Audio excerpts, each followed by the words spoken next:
Whoa. Hello everyone and welcome. I'm Micah and my friend Jason. In this presentation, we'll be exploring the fascinating relationship between social age and chronological age. We'll explain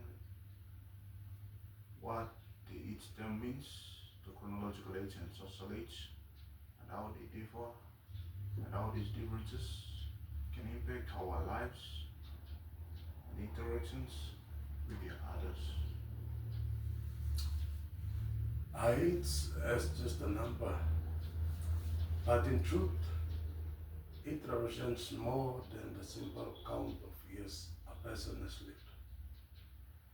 While chronological age refers to the actual time that has passed since a person's birth, a social age describes how a person is perceived or behaved in terms of social expectations. The contrast between these two concepts reveals the complexity of human aging, which cannot be fully understood through numbers alone. Chronological age is the most common and straightforward way to measure human age.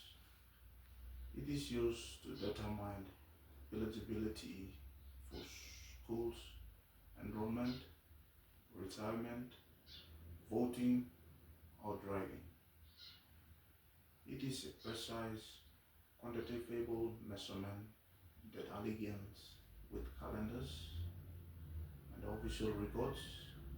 However, it fails to capture the nuances of an individual's personality, maturity, lifestyle, or behavior. For instance, two people who are both 40 years old, they may differ drastically in how they live, think, or contribute to the society. Chronological age is the actual time a person has lived since his or her birth, and it is used to measure in years. For example, if someone was born in 2000 and it is now 2025, so it will be roughly 25 years from 2000 to 2025. So that person's his or her age is 2025, so 25 years old is their chronological age. The usage, it is commonly used for legal, educational, and medical purpose. On the other hand, our social age is shaped by culture, by social roles, and the responsibility and cultural expectations. It reflects how individuals function in a society, whether they are considered young or old, on how they dress, walk, communicate, or participate in their communities. The concept of social age acknowledges that people age at different rates through emotionally, and mentally, and socially. At the social age as a person age defined by our social roles and expectations in society. For example, a 25-year-old who is married and has children and a career may be considered socially older than someone the same age who is still in school and living with parents. It is influenced by the cultural norms, the life experiences, the responsibilities, and the achievements.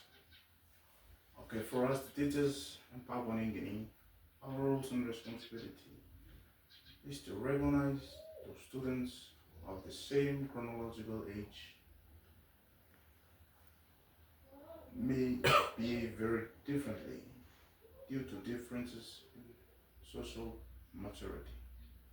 We must have to design the lessons and classroom activities that cater to varying levels of social development, encourage inclusive practices, and peer support to foster social growth. We must balance academic expectations with students' differing social maturity, managing the classroom behavior while being sensitive to students' emotional and social needs. Whereas the parents, their roles and responsibilities is to support their children's emotional and social development at home. Avoid comparing their children's development with others strictly based on their ages. Our parents must teach life skills that promote social maturity such as respect, empathy, and their responsibilities. There are challenges that the parents must take to their children by understanding and accepting that their children may develop a different space. Addressing peer pressure or social expectations about what a child should be doing at a certain age. Okay, the roles and responsibilities of schools and institutions in our country is to implement policies and programs that promote both academic and social emotional development. They must provide teaching a child development and differentiated learning. The challenges that schools and institutions faces are the limited resources and training for staff in dealing with diverse social development needs, cultural and community expectations may not align with best education practices.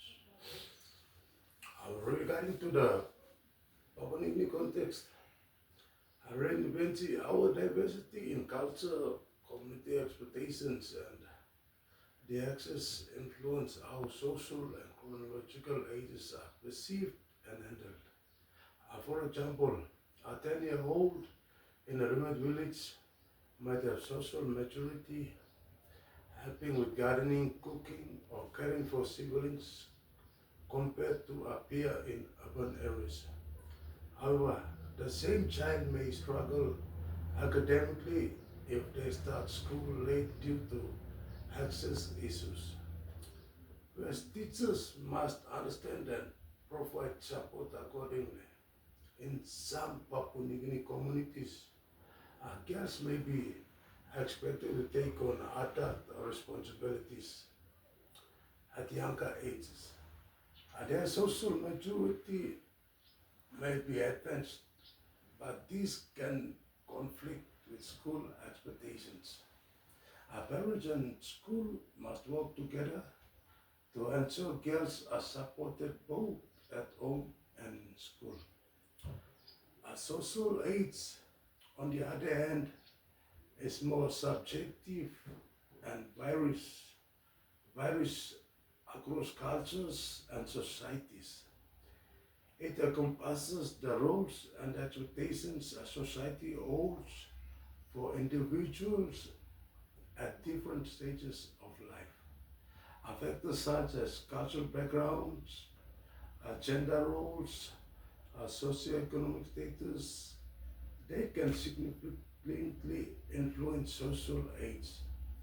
As a result, the individuals may experience pressure based on their social age, regardless of their chronological age. Okay, the gap between social and chronological age can be especially visible in modern times with advances in health, technology, and changing social norms.